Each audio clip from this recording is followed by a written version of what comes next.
Aziz kuzatuvchilar, kanalga a'zo bo'lib, qo'ng'iroqchani bosing. Asosiy videolarimizga like bosib, do'stlaringizga ham ulashing. Bu bilan siz Khan Academy Uzbekning rivojlanishiga va ommalashishiga o'z hissangizni qo'shgan bo'lasiz. Jo'rabek ob-havo qanday bo'lishiga va o'zi muntazam foydalanadigan shahar poyezdining o'z vaqtida kelishi yoki kelmasligini bilishga qiziqadi. 1 yil davomida Jo'rabek kunlik havoning quyoshli, bulutli, yomg'irli va qorli ekanini, shu bilan birga poyezdning jadval bo'yicha yoki kechikib kelayotganligini belgilab bordi. Uning natijalari quyidagi jadvalda berilgan. Mana bu ikki ustunda o'z vaqtida va kechikib kelgan kunlar belgilangan. Masalan, quyoshli kunda 167 kun o'z vaqtida kelgan bo'lsa, 3 kun kechikib kelgan. Demak, quyoshli kunda jami 170 kun kelgan. Qorli kunda esa 8 kun o'z vaqtida kelgan bo'lsa, 12 kun kechikib kelgan. Demak, qorli kunda jami 20 kun kelgan. Biz poyezdning kechikib kelishi va qorli kunlar hodisasi o'zaro bog'liq yoki bog'liq emasligini topishimiz kerak. O'ylab ko'ringchi, buni qanday aniqlashimiz mumkin? Mana bu jadvaldagi sonlar 1 yil davomidagi tajribalardan so'ng hosil bo'lgan. Bilamizki, tajribalar qanchalik ko'p bo'lsa, ehtimollik shunchalik aniq bo'ladi. Keling, mana shu jadvaldagi qiymatlardan foydalangan holda kechikib kelishi va qorli kunlar hodisasi o'zaro bog'liq yoki bog'liq emasligini aniqlab olamiz.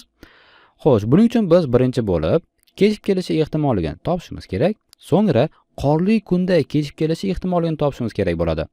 Agar mana shu ikki ehtimollikning qiymati o'zaro teng bo'ladigan bo'lsa, u holda bu ikki hodisa o'zaro bog'liq bo'lmagan hodisalar bo'ladi.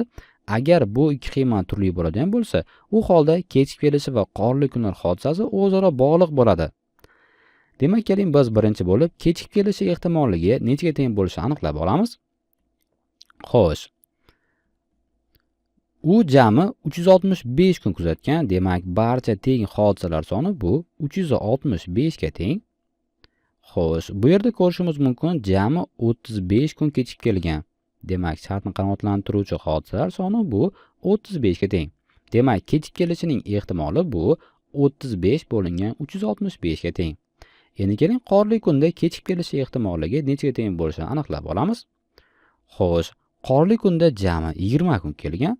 Demak, mahrajga biz 20 yozamiz, chunki barcha teng hodisalar soni bu yerda 20 ga teng. Endi kechikib kelgan kunlarning sonini yozamiz. Bu 12 ga teng. Demak, qorli kunda 12 kun kechikib kelgan.